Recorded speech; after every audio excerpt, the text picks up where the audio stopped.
Greetings, everyone, and welcome to the Produce Buzzers podcast. We are so happy you have joined us today, and I think you will be too after the show is over, because you will learn a lot about fresh fruits and vegetables, how to select and store them, how to prepare and cook them, and surprising facts about their history and origin.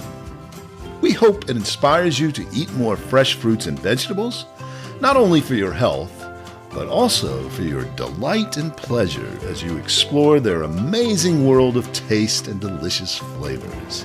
Eating more of them will transform your life in so many positive ways. So settle back, relax, and get ready for another delicious adventure with the Produce Buzzers. Greetings and welcome to another delicious episode of the Produce Buzzers podcast. I'm Edwin Stepp, your host and executive editor of ProduceBuzz.com. I'm joined once again by Teresa Nolan, the founder and president of Produce Buzz, along with Rick Stepp and Cynthia Benedetto, both contributing editors to Produce Buzz. Now, Produce Buzzers podcast fans, we have a delicious episode, as I've told you. You all know what it's like to take that first crispy bite into a perfectly grown apple and feel the snap, the juice, and the tangy sweet balance. There is nothing like it, and that is why apples are really, in my opinion, the king of fruits. Today, we're diving into the world of apples with someone who lives and breathes them every single day. Our guest is Austin Fowler of Fowler Farms in upstate New York, a farm that's been in continuous operation since, get this, 1858. That's 6 generations of the Fowler family devoted to one crop, one passion, and one mission, growing apples of the highest quality. Now just think about that for a minute. 6 generations. The Civil War was still on the horizon when the Fowler family planted their first trees. And since then, they've weathered depressions, recessions, blights, storms, and the constant shifting demands of consumers. And through it all, they've not only survived, but thrived. Fowler Farms is known not just for honoring tradition, but for pushing innovation in apple growing. They've helped introduce new varieties that consumers now love, adopted cutting-edge growing practices, and built a legacy that has shaped the apple industry in New York and far beyond. In this episode, Austin is going to take us behind the orchard gates to talk about what it's really like to grow apples in the modern era, the science, the challenges, the weather, and of course, the joy of bringing in a harvest that might end up on your kitchen table. We'll also talk about how tastes in apples are changing, why some varieties explode in popularity while others quietly fade away, and what it means to carry a family legacy into the next generation. So whether you're a fan of Honeycrisp, Gala, Fuji, Empire, or Snapdragon, or one of the many newer apples making waves in the produce aisle, you'll want to stay tuned. By the end of the episode, you'll have a new appreciation for the people, the history, and the hard work behind every single apple you bite into. Awesome. Welcome to the show. Thanks for joining us.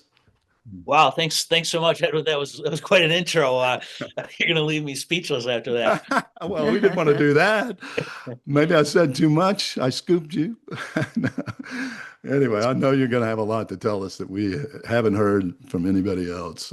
So we're delighted to have you here.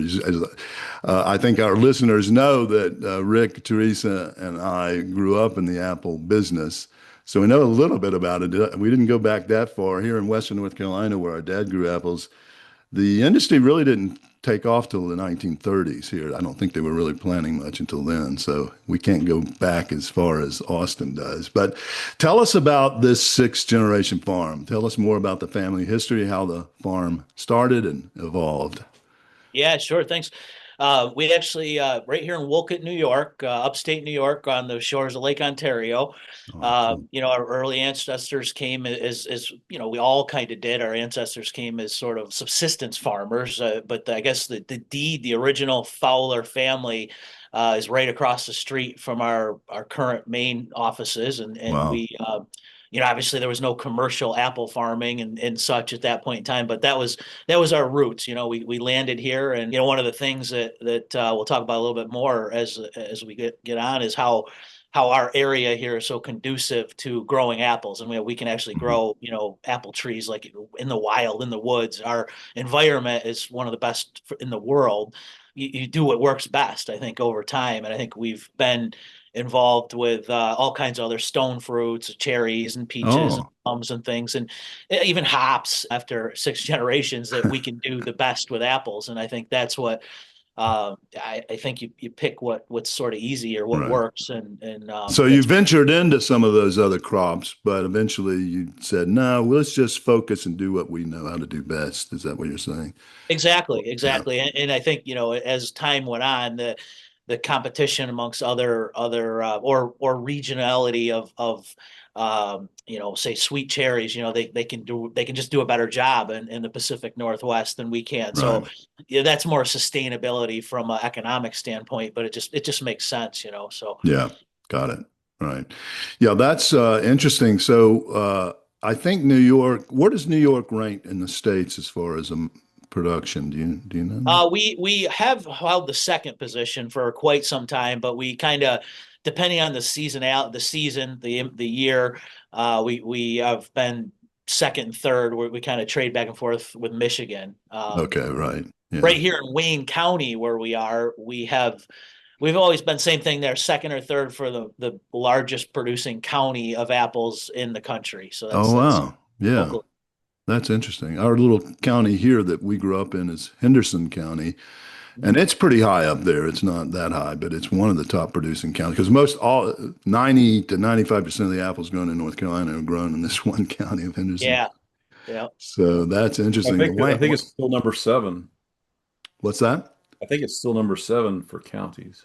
Well, okay, that because that's Yeah. what the state Yeah. is. I know North Oh, Carolina okay. state. So that's interesting. It could be, I guess, I if may be it's wrong about that. Then well, I that makes sense. If North Carolina is seventh and we produce 90%. Anyway, enough yeah. about us. We got to get back to New Well, York. wait, one question. So, how much percentage wise, how much do the apples that come from the Pacific Northwest, what's the size of their crops versus the size It's of? it's significant. They think this year they're looking for like 140 million bushels of apples, and like New York and Michigan will be like 30 to 35. So Wow. like the Pacific Northwest is massive as far as the quantity.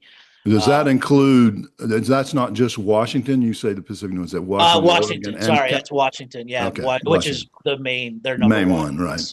This area also we're unique in that we actually grow apples, not us, but other growers grow apples for processing specifically, All which is right, very unusual. It's not most people grow for fresh, and what doesn't make it go to process. But this right. area, you guys maybe have heard of like Mott's. Yeah, yeah. Applesauce, Of whatever that course, yeah. yeah, their plant is right here within about 7 miles or so of our location. We've got a lot of juice plants and things and so that was like a thing, and it still is. A lot of guys make a living off doing processed apples where they grow big old trees, a bunch of green apples, just volume, pure apples. So but that's not what we've done. So So what's it like to go to have that kind of tradition behind you, 160 years or so, and did you always know you wanted to keep that going as long? Were you like us wanting to flee from it?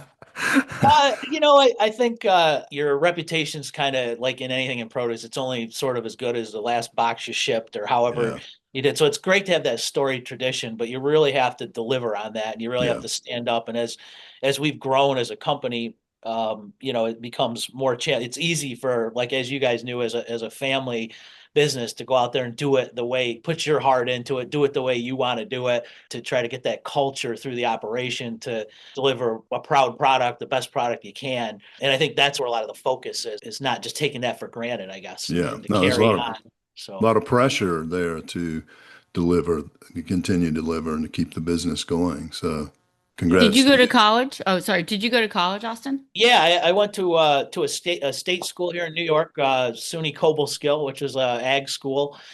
Great experience there. Smaller school.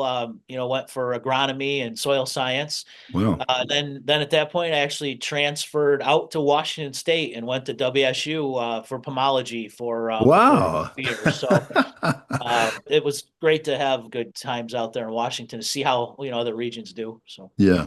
Well, let's talk about some of the varieties you grow. and I know you've come up with some of your own. So tell us about the varieties, the primary varieties you grow. I think that, that's one of the things we commercially grow and sell. Well, we grow almost, we could call hundreds of varieties. So we have a lot of test trees, a lot of Oh, different varieties that cool. we, continue to work with. But we constantly sort of have about around 20 to 22 varieties for sale any given day, depending on the early in the season or late or whatever. I think that's Yeah. what sets us apart. We have the ability to grow some of the more heirloom varieties like Oh, cool. yeah, and I say heirloom, like not like the Spartans kind of stuff, but the more commercialized, like Empires and Macintosh and Yeah. Cortlands, McCowan or McCoon, depending on where Right. you're from. Which the out in the Pacific Northwest in the desert, they don't have the conditions to make the color on them. And then Oh, we do traditional varieties like galas and Red Delicious and things. But I think the drive here as of late has been, there were about maybe 15 years ago or so, the quote unquote buzz was what's new, what's next, what can you right. bring, new variety, and we just did. We were coming in. The problem was it was great because the varieties are all somewhat, we could argue, better than what we had forever. I mean, we all had Red Delicious. That thing it shouldn't even be sold. Yeah, I It's agree. just, yeah, I don't know why people just are creatures of habit, and we need Yeah. to stop with Red Delicious. It's not gonna. We bred the flavor right out of those, didn't we? Exactly. And that's so, and I'm glad you said that because that's what often happens. The nurserymen, the everybody tries to kind of get in and get a little piece. We make a redder apple. We're doing it with Honeycrisp. We're doing it with Galas, unfortunately. And I say we as an industry, not here, because Yeah. we're vertically integrated. We control our own, we do our own nursery and everything else. But Oh, so, the varieties that are kind of new and working, Sweet Tango, okay. that's a variety out of Minnesota. It's a cross between a Zestar and a Honeycrisp. It's an excellent early harvested variety. Yeah. Uh, the one we mentioned earlier, Snapdragon, that's come out of Cornell. That's exclusively grown in New York State Okay. by New York State growers. Ruby Frost is another one that came out of Cornell. That's a really, really good variety. Some new varieties that have come from Ohio. The Midwest Apple Improvement Association is Evercrisp is a really good variety. Yeah, I've tried those. Okay, yeah, they're very hard, great lunch pail apple for the kids. It's very durable. The couple new ones that are coming that like this year we just had our first crop of. It's called Sweet Maya. It Oh, harvests around in early August. So it's really gets out there. It gives people a great taste. It's good, juicy, hard. One of the best. We struggle to find early apples that can have any kind of. We had Jersey Max and Paula Reds. They're soft and they're not. They get mushy and things. So we always look yeah. for something unique. And then another one coming out called Ludacris. Oh, yeah. Uh, I'd heard of that. I've not tried it, but Yeah, that's another one that I think, especially like with millennials and folks, they just see the name, they're like, "What is it? Really like ludicrous?" And you're like, "Yeah, ludicrous." So I think, and it's good. It stands up to the name. It's fun, and but ultimately now the retailers are saying, we not what's new. It's like what can we get rid of because there's too much. yeah. It's confusing for consumers. It So is. It seems like there's a new apple popping up all the time, and it's become an industry. The people who develop them can, yeah, maybe you can talk about that a little well, bit. the I know, IP, yeah, yeah, yeah. the IP, intellectual property of an apple. That is Yeah, something that's and pretty that's true. something that has changed. I mean, I know everybody's chuckling because it's like really, Yeah, but university years ago, it was a lot of these land grant universities and things just developed. Take an Empire, for instance, Cornell did, and it's publicly funded money. They kind of do it, and they say, "Here, hey guys, we've developed this apple. Go run with it." And I think yeah, the last one that they really realized they messed up with was Honeycrisp, and that was the University of Minnesota.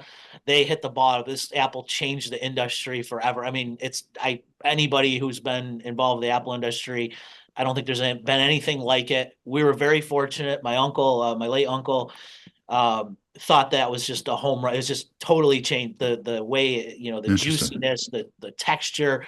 He really got behind it 20 years ago, and we by far are the largest Honeycrisp grower in the East, and Interesting. thankful for him to make that call. But so the university just let it go as a there was a royalty on the trees, but nothing. There was no like trademark name, or just said run with it. Guys, this is a great Yeah. apple, go. And everybody did, and it took some years of adaptation. But I think what happened there was, as anything else, other research, they don't just release like the cure for cancer, or I don't know, Right. any kind of drug they come up with. It somebody they put it up to the highest bidder, and that's what happened. So there's this frenzy of people coming and offering some form of dollar, so there's royalties and things, and there's, continually trademarks, so like Sweet Tango, Snapdragon, they have a little TM at the end, so they're trademarked, and we have to Right. make the brand standard, protect the brand. So as what we were just apple farmers selling apples, and now we're like, we have turned into branding machines and marketing, Wow.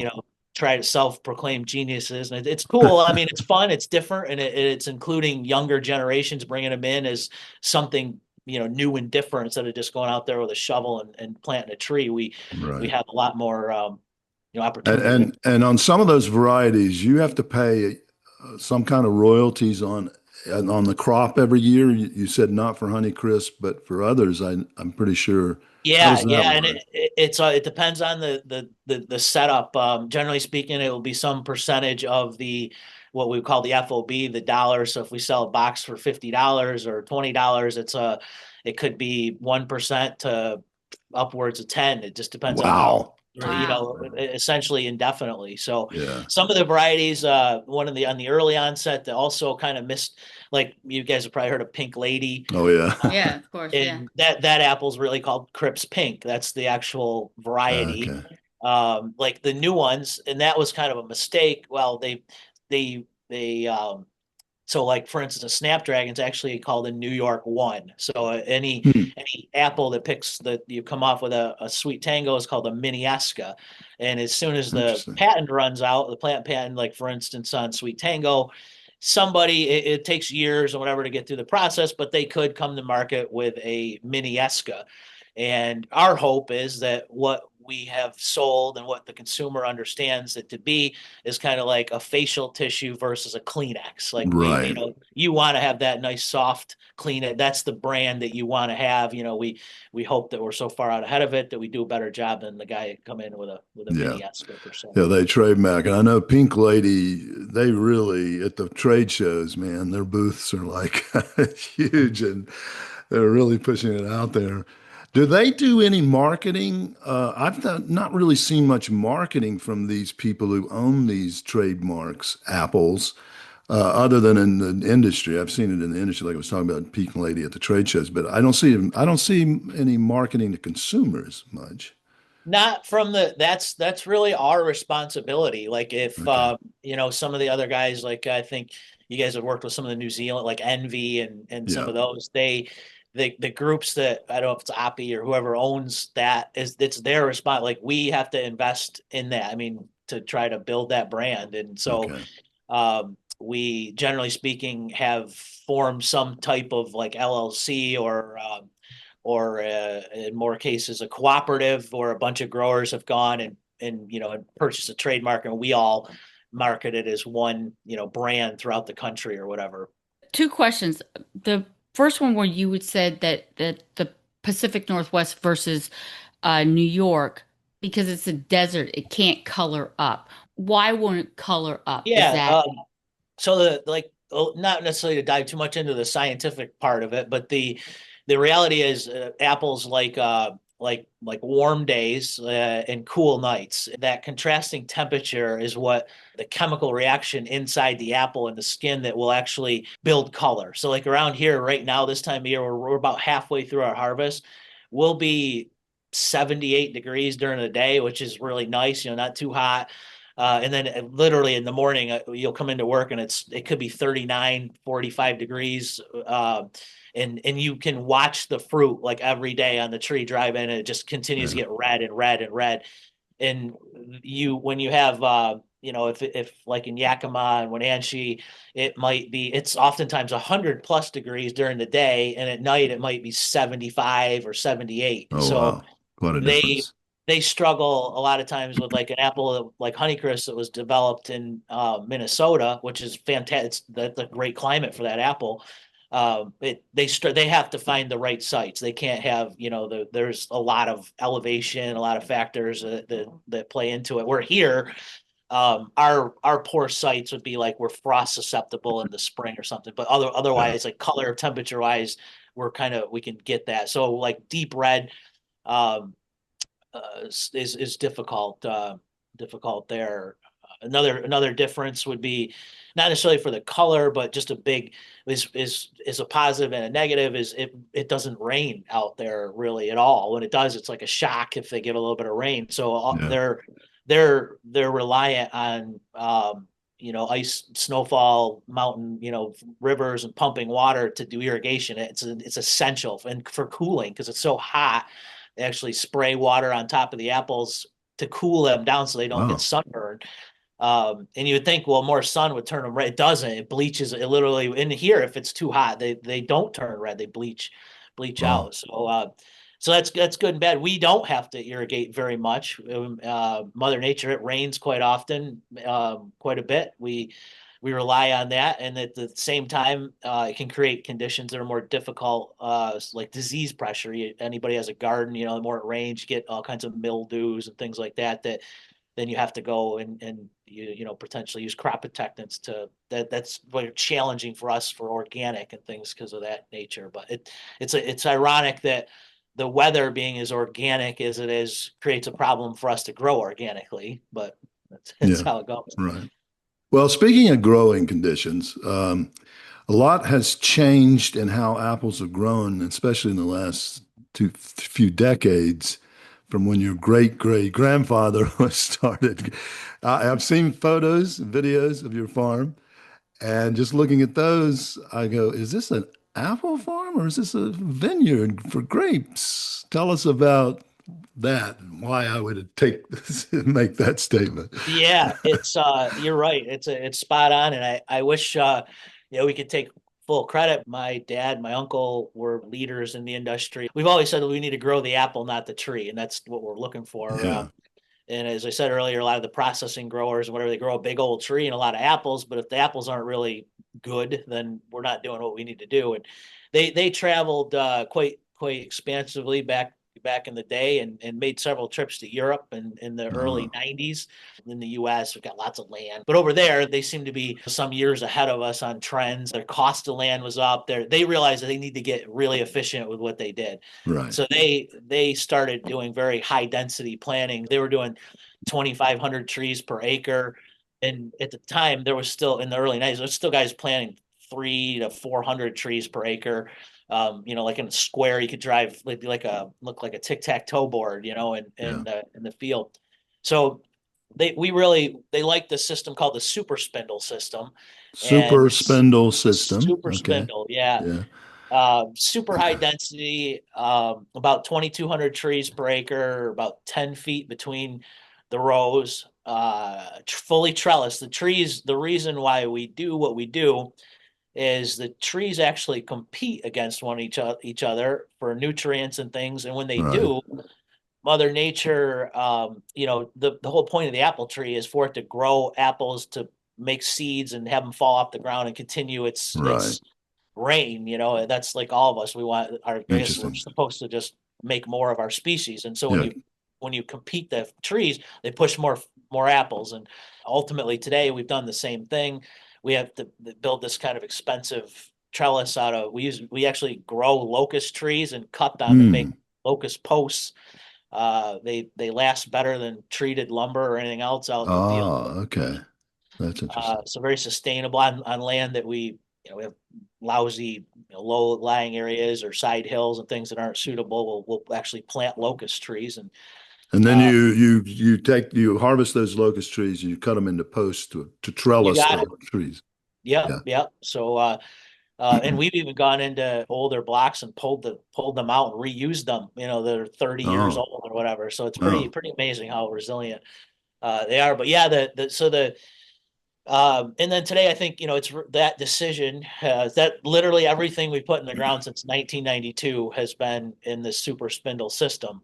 and it's allowed us to mechanize. Like we build our own sprayers in our shop. We don't use air blast sprayers like the things you see, the kind of ugly things on TV with the big cloud of Right. spraying through the trees. We just use pressure because the tree canopy is only about an arm's thickness, not even probably a forearm, thickness, and we have this fruiting wall. So that's why it looks like kind of like it's even thinner than the canopy of the tree is thinner than a vineyard. Oh, wow. Yeah. Yeah, they looked at. How far apart? You said the rows are 10 feet apart. Yep. How far apart are the trees? They're about 20 inches, 22 inches. Wow. Yeah. Wow. Yeah. That's amazing. Yeah. And that's partly because you want that competition so that they feel the pressure to keep the species alive. Exactly. Yep. Is it like wine too? Wine grapes that the kind of the more the plant has to struggle, the better the quality of the grapes are? Or is that different? Um, I'm not sure if it's quite like this year, we didn't have the rains that we had, and that generally will make higher bricks. That's simply because there's not as Oh, much right, right. moisture in the apple. But I don't know. I don't think that from a like if you starve them for nutrient or whatever, that they would produce a better apple. I think it just makes them more precocious in their like fertility, let's say, to Yeah, try to push more fruits. So right. That's great. So, and what's your yield on trees that are 20 inches apart versus a traditional orchard that the trees are not even touching normally in those, I don't think. But is it? no, no, and you say that, and a well a well cropped kind of more traditional Johnny Appleseed looking orchard versus what we have today, you might be able to push similar yields, but the Oh, difference is we will have let's say maybe a 90% of that yield is what we want. Well, excuse me, what we want. We want to have right. high quality red big apples, and whereas in the other case they want just bushels of green misshapen, kind of doesn't Yeah, matter. So got it. it's really just about the quality that you're looking for Yeah. out. And the other thing, it seems obvious, is that it's much easier to take care of them because they're not as tall, not as bushy, and when it comes to harvesting, I'm sure that makes it much easier. Oh, Correct? it's a big difference, and that's in the recent years. That's what we've really done. We actually, because of the system, is kind of like it's not something that you can go down to your John Deere dealer or New Holland and just buy equipment that works, because Yeah. they designed all their equipment for the orchards of the past. Like I said, in the Right. spring, we have a fabrication shop, and we actually build. These are autonomous. They hold 5 bins, and they drive themselves down the road, and the gentleman actually stand on them, and they go like not quite a mile an hour, but we set the pace, and the folks just pick right on them, so they don't actually, there's no ladders, you don't even walk, you just kind of, Yeah. so essentially it's an assembly line, that instead of the car moving, let's say, through the assembly line, you move on the car through the orchard, so it's like Yeah. you're Oh, on the belt. that is cool. It's pretty cool, like it's very Yeah. ergonomic, and the guys But love it. It's they're still hand picked. The difference absolutely. is those guys they don't have to reach up high or get up on a ladder. They're just moving along and Yeah, yeah. Most of the people they still do today. They call what they say bin out the orchard, and somebody takes a tractor with empty bins, and they just put them where they think, like a couple bins by trees, and the guys yeah, go up on a ladder, and they pick the apples, put them in I've their seen a big lot of bag, yeah, that. and walk them over to the bin, and then they put them in the bin, and somebody goes and collects all these bins, and they're beating up the fruit and bouncing around Right. all over. And so it's just anything we can do. We're just constantly looking for ergonomics, looking for efficiency. Can all apple trees be grown on a trellis, or do you have to have specific? No, a good question. The whole reason that works is they're an apple tree, but they start with a specific rootstock. So a traditional, like I mentioned earlier, a Johnny Appleseed. If you take a seed from an apple, then this is how they do breeding. Like, how do we come up with a variety or whatever? And that's kind of a little side note, but um, if we don't plant apple seeds, like you don't take a Honeycrisp apple, take the seeds and turn them into a Honeycrisp. That's not, a lot of people think that's how it works. that if you took a Honeycrisp, took the seeds out of it and planted them, there's no telling what kind of variety you might get. So you Right. have a Honeycrisp in the orchard next to like a Gala. A bee will go over and it will get into the pollen of one and it'll take it over to the Honeycrisp. It pollinates that, and it's just like us. Like it's we two people get together and you have a child. It's not going to be the same thing ever. You don't know what you're going to get. Yeah, So sometimes they can be freaks like me and Rick. We had the same parents, but we're I think you may have misunderstood me. What I meant was, can all apple trees be put on a trellis? yeah, so where I was kind of going he with was that going was, to it.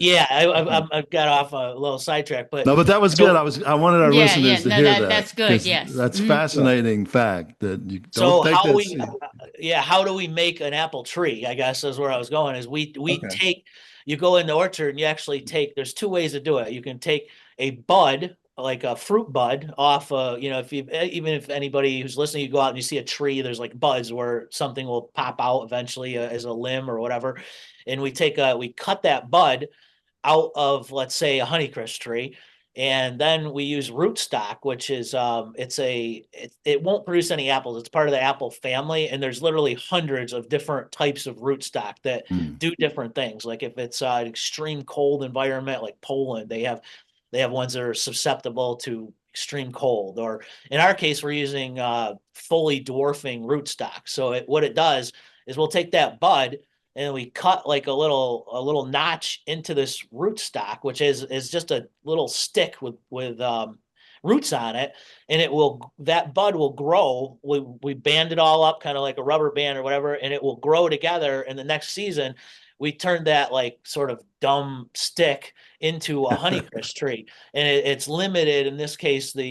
So that tree can't support. We've made an apple tree, but this apple tree is really going to push, but it can't stand itself up. The roots are very small, so that's why it needs a trellis. There's prior to this really super dwarfing rootstocks. Everybody knows those big old trees. Well, they were what they call seedling trees, and those were like that's what a real apple tree is, if without any kind of grafting or anything of that nature. So, and those Mhm. don't need a trellis. So, Yeah.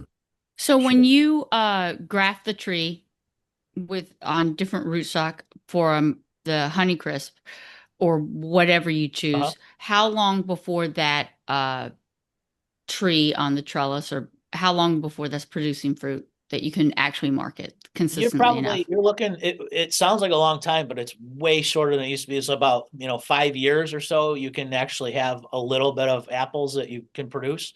Whereas back before you got into this, before you pushed them, it might be 7 or 8 years, which is huge if you have all that investment in the ground. I have actually seen apple trees advertised that have 4 or 5 different Yeah, varieties on them. yeah, yeah. Yeah, And and they're pretty cool, but they don't usually they're hard to get to keep for a long time. They don't usually pan out, but it's funny you say that. So what we do now with our orchard reestablishment, like for instance, a variety that's sort of maybe falling out of favor, that didn't make it, like I'm trying to use, so maybe we had a variety called Fortune, and they were on super spindles. So we had this huge investment in the establishment of the orchard. We can actually go through, and what we do is we'll graft the orchard over. So we'll cut the whole tree, a fully functioning tree off, and we'll graft onto the rootstock that's in the orchard. And within 3 years, now we'll actually have reestablished and have a Honeycrisp orchard. So that's pretty cool. Whereas before you had to, bulldoze or rip out all the old trees and plant a whole new tree in the orchard. So, and you can play around with, you can do anything you want. It's remarkable that I think it was Darwin or whatever, that really hasn't. I mean, you can look back in like the 1800s textbooks, and it's they did it then. We just are still Oh, doing it today. yeah, So that's fascinating. I know there's a lot of old apple orchards still around here. They're pulling them out, but somebody was telling me there was one near where my dad's packing house used to be. The trees there were over 100 years old.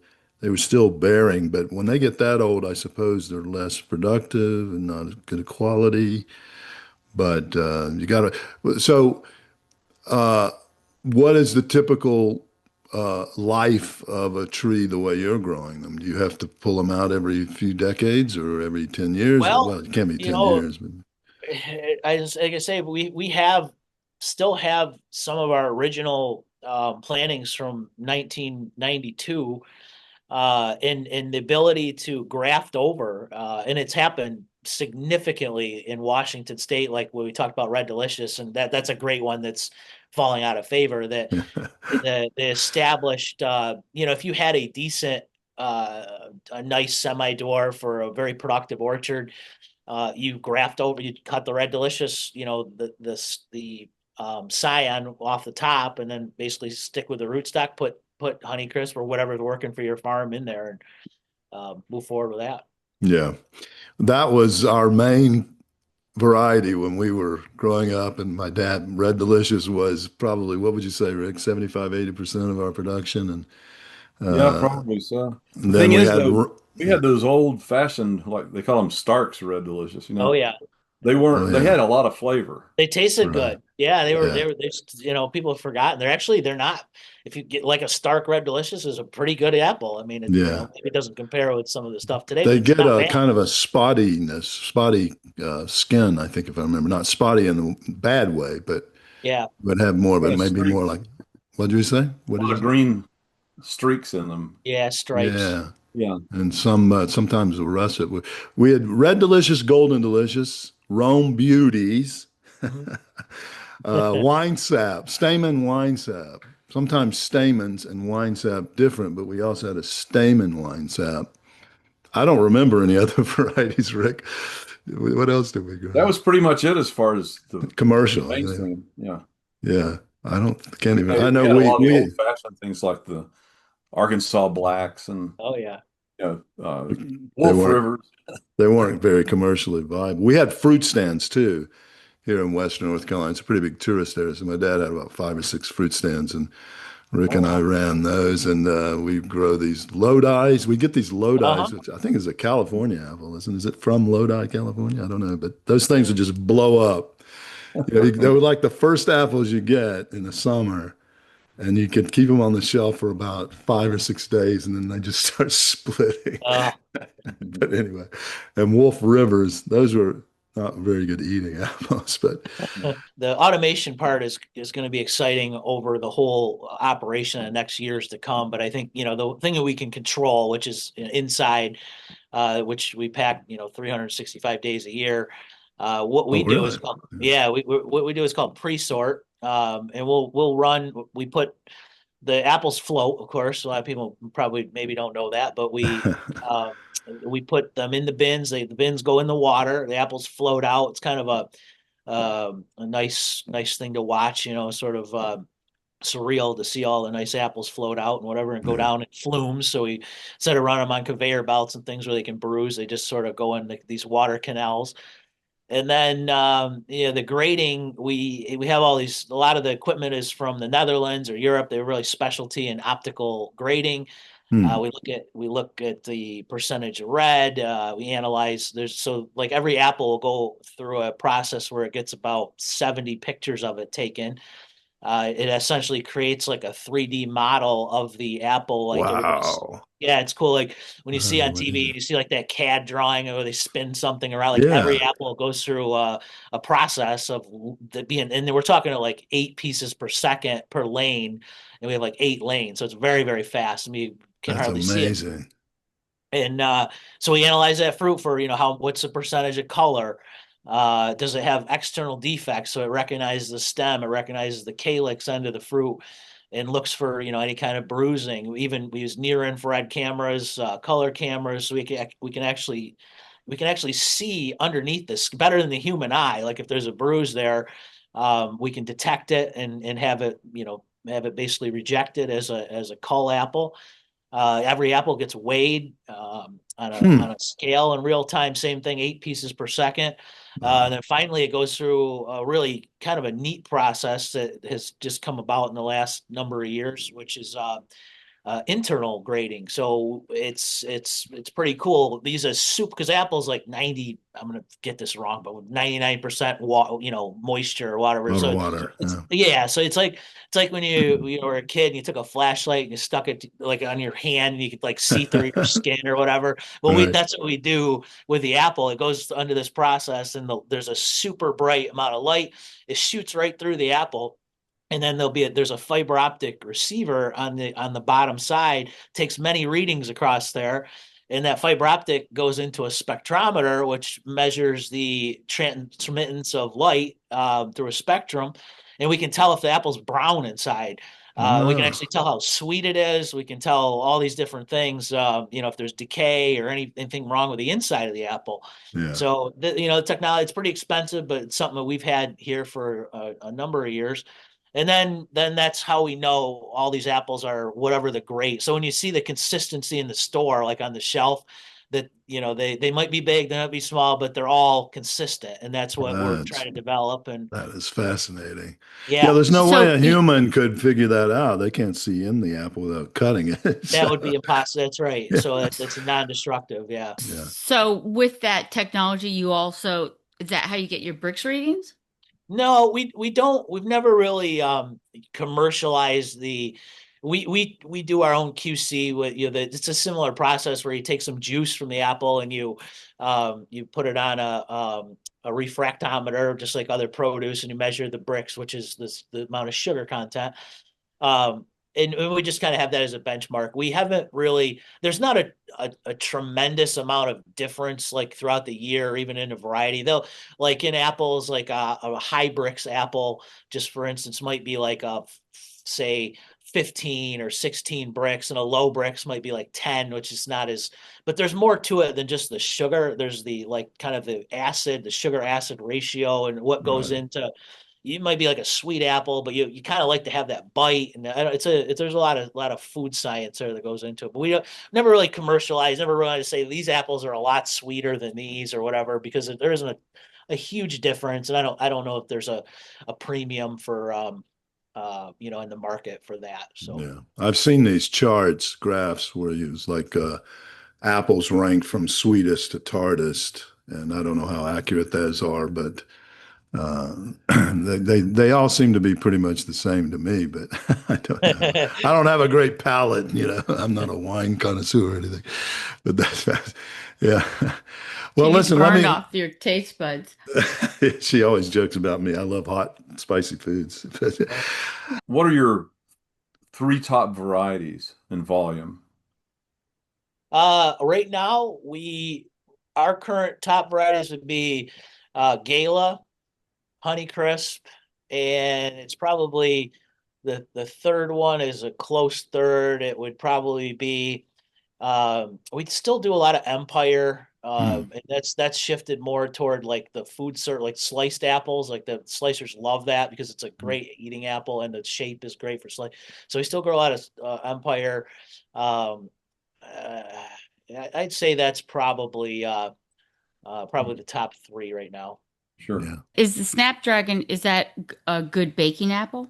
It is. It's that same thing with Sweet Tango. They're both like they weren't sold and pushed as that as far as because they're a premium price like at retail. So people usually just go to like a cheap 20 ounce or whatever's cheap. But the reality is like both of those Sweet Tango and Snapdragon, I encourage everybody just to like bake a pie out of them because they hold their shape good, and you like a Sweet Tango use about half the sugar that you would have to normally use because they're so sweet. And Right. anything, I mean that's really like my favorite baking apple, and I hate to say that because um it's sort of like always used to be like it's either a baking apple or eating apple, but Honeycrisp was pretty good too in Hmm. that. But Yeah.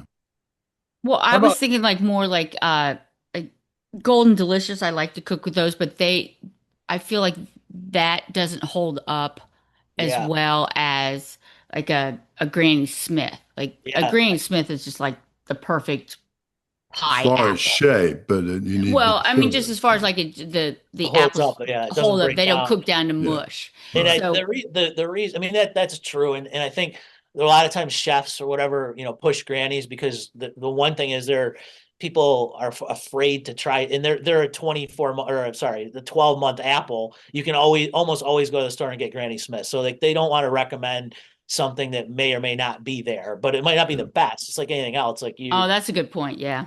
So I encourage people, especially like Snapdragon, Sweet Tango, give it a try, because you'll be like, wow, these are amazing. And they also, like, if you didn't eat them all before you put them into whatever you were cooking, that'd be because the Granny, it's okay, it's a unique thing, but you got to use a lot of sugar. It's tart, and yeah. Teresa. What about applesauce? Are all these good for applesauce? Say, I think I like with a sauce, I like to blend a few like similar kind of apples, just so it's very, like if you take Sweet Tango and Honeycrisp mixed together, it makes a really good sauce. But I find like Honeycrisp or just Sweet Tango, they're just kind of like, they don't have, there's nothing that kind of gives you up and down, or like a little complexity. Just too one Too dimensional. flat, right? Yeah. Yeah. Mhm. Yeah. Yeah, one thing that like on site we do some cider, some sweet cider, Uh, and generally speaking, single varietal ciders. Like a lot of people, just because everybody knows Gala, like do a Gala cider. It's lousy. Like yeah. it's not. There's nothing to it. It's just dead.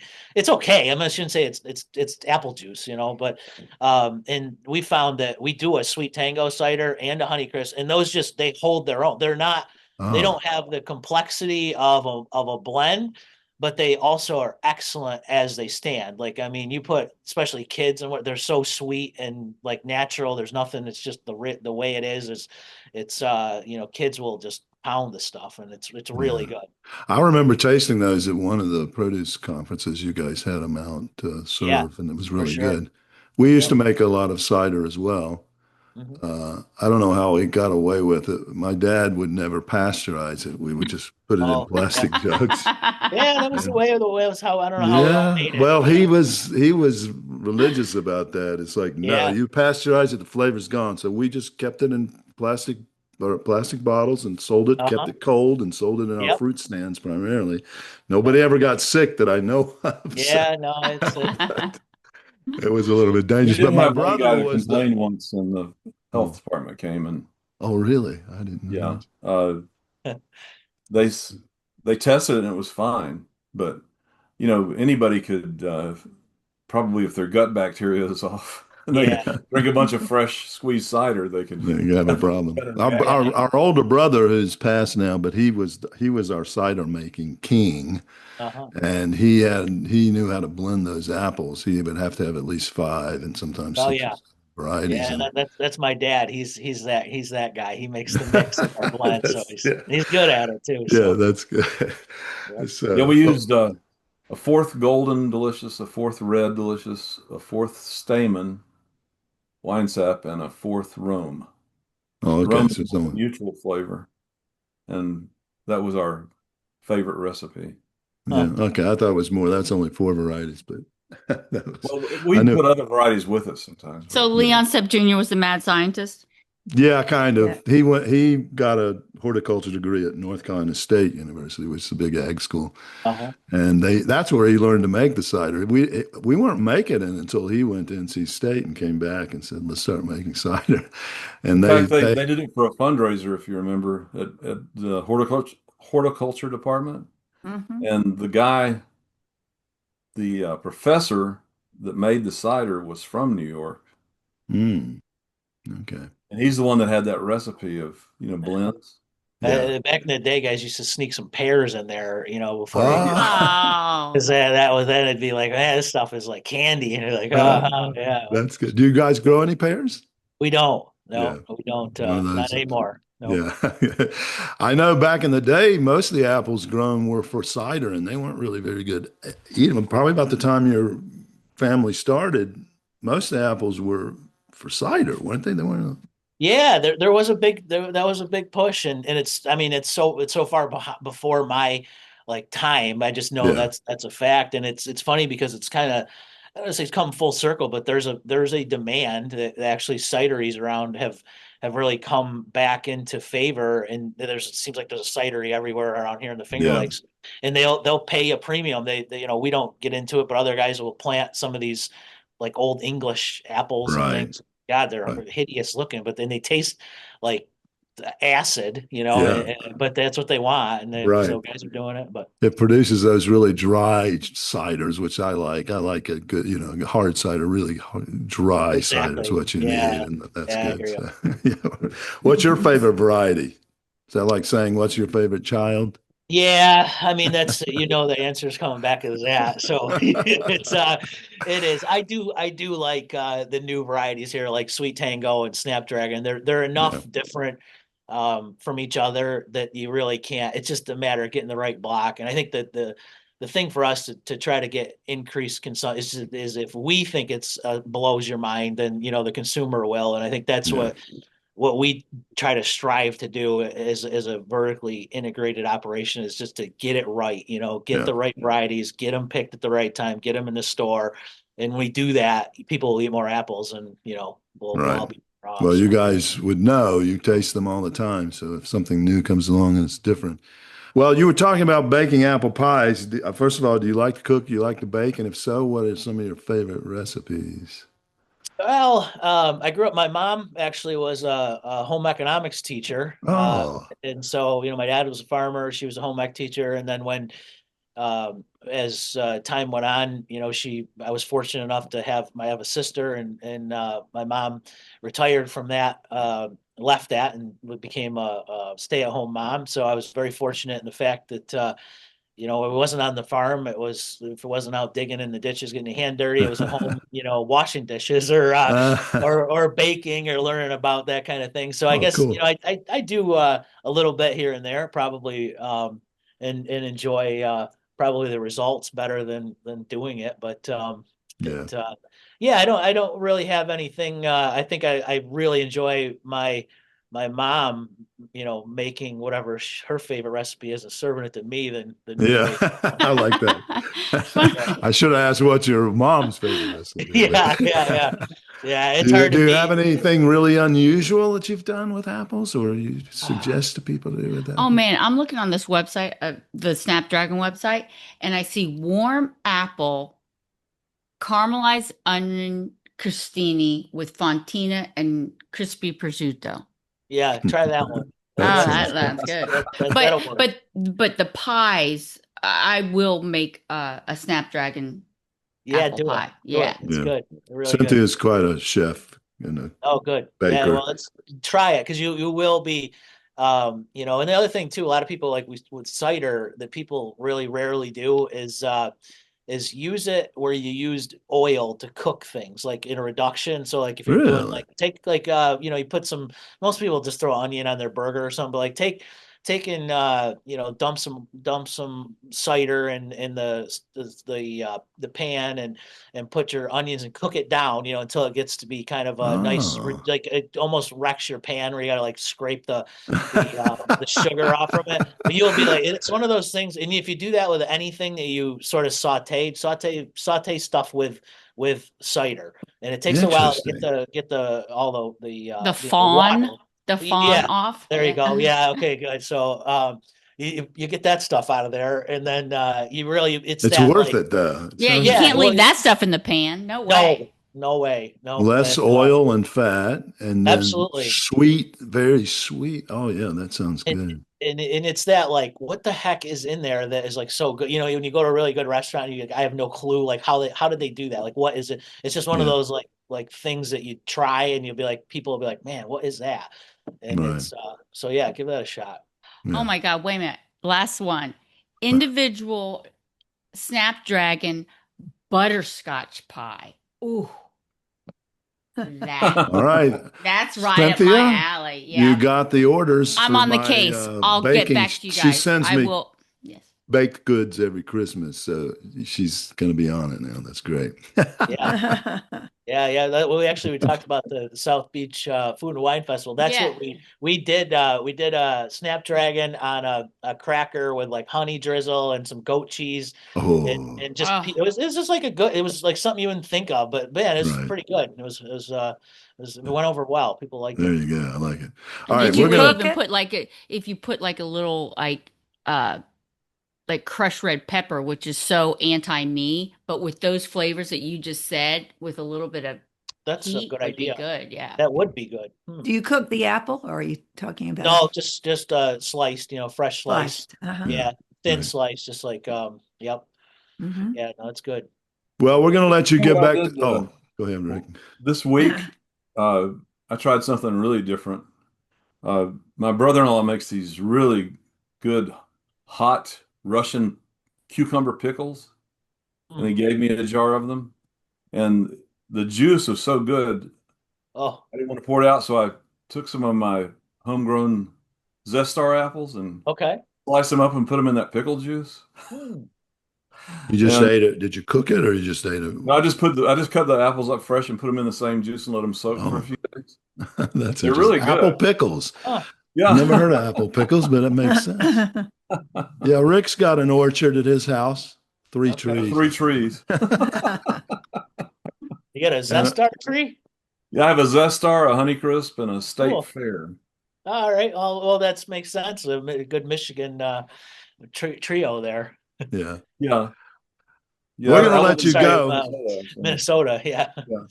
We're going to let you go because we want those apples to get harvested Yeah. and get on the trucks to us.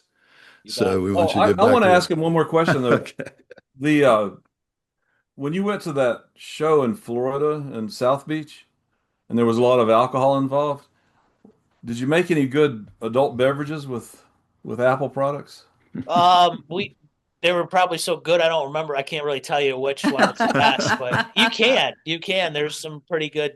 There's really good. There's some recipes out there that are good. But yeah, absolutely. Yeah. Apple martinis, kind of spice cider, rum, and all that stuff is All great. right. So All right. Good. All right. Okay. As I said, we're going to let you go because we want those apples coming to us. But there's something we do here every time on Produce Buzz, and I didn't tell you about it, Austin, because I was afraid you would say no. We have a ritual we put our guests through every time they come on the show, every guest that comes on. And I hate to say it, but it's painful. It's very painful. So here's the deal. Teresa loves puns, and her puns are really bad. So bad they're painful. So this So is bad. So what we do every episode we have a segment we call Homegrown. oh, Get it? So Teresa brings out a pun. It's usually in the form of a question, and we try to guess what the punny answer would be. And then we all have to groan because it's never funny. It's just a really bad pun. So I'm sorry to put you through this, but you have to. It's part of the payment for being on here. So are you ready to play Homegrown? Teresa, All what's right. our homegrown of the day? He's speechless. He has nothing to say. wait, I'm bracing myself. This is Yeah, please. going to be hard. This is Glad tough. I you're can feel sitting it. down. Yeah. Okay, so Honeycrisp and Sweet Tango got an invitation to come down to Fowler Farms to get juiced and sauced. Imagine what do you think their reaction was when they found out they weren't going to a bar? Okay, so Honeycrisp and Sweet Tango got an invitation to Fowler Farms to get juiced and sauced, and they thought they were going to a bar, but then they realized something else. What did they say? What did they do? What was their reaction? Yeah, What what was was their reaction? Okay, well, Rick's usually really good at coming up with something that he said. Well, Got it? Not today. It's got to be a punny. weren't expecting to be depressed. No. That was pretty good, actually. Yeah. Yeah, not They were bad. depressed. They were depressed. That's good. Yeah. Cynthia, come on. Your turn. I have no idea. I was thinking something with sauce. I don't know. I can't. I got nothing. Help us out here, Austin. Austin, you invited them. You should know what happened. Oh, boy, I don't know. I'm struggling. Well, that shows your intelligence that you can't come up with a pun because these are usually so bad. Yeah. That's a tribute to your intelligence. Okay, you Okay. give up? I give up. I have no idea. Yes, he's like Okay. uncle. Yes. Uh-huh. Okay. Honeycrisp and Sweet Tango were apoplectic when they found out they weren't Oh, going to a bar. Oh, oh, see what I mean, oh, Austin? Oh, I apple almost had that one. Oh, really? It's right now, as I, Apoplexic. yeah, it Oh, was the first thing that came to mind. man. Oh, that's really, you've outdone yourself, Teresa. Yeah. I think that is probably the worst. Okay. Okay. We Thank saved it for you. you. We saved it for you, Austin. Yeah, all All right. that fun times at Austin at the Fowler Farms. Well, thank you so much for joining us. This was a lot of fun, and it's going to be a great episode. I know. Appreciate your time, Yeah, and thank you guys. we wish you a great season. Of course, so you said you go 365 days a year. It's because of those controlled atmosphere storages, I Yep. think, Yeah, which you can keep them for. How long can you keep them in there? 2 years? no, You know, I wouldn't maybe a want to Red do it. Delicious. I think some of these Red Delicious are more than that. It tastes like they're more. Agree. So, Yeah, well, when it's cardboard. No. Exactly. Yes, yes. Yeah. Okay. We're very gonna good. let you. Thank you Yeah, so very good. It's much. nice to meet everybody, and Okay. Thank you. Thanks. Well, Great. Bye. Thank yeah, you. thanks a Bye lot. bye. Well, thank you, listeners, for tuning in to the Produce Buzzers podcast, brought to you by Produce Buzz, the gathering place for lovers of fresh fruits and veggies. We hope you were entertained a bit and educated a lot about fresh produce. Be sure to join us next time, and please tell your friends to do so as well. Like, share, and comment on our Produce Buzz Facebook page. And check out our website at www.producebuzz.com. There you will find articles about fresh fruits and veggies, how to select, store, and prepare them, as well as lots of interesting facts about all the wonderful bounty the earth provides for us. Until next time, be fruitful and don't forget to veg out.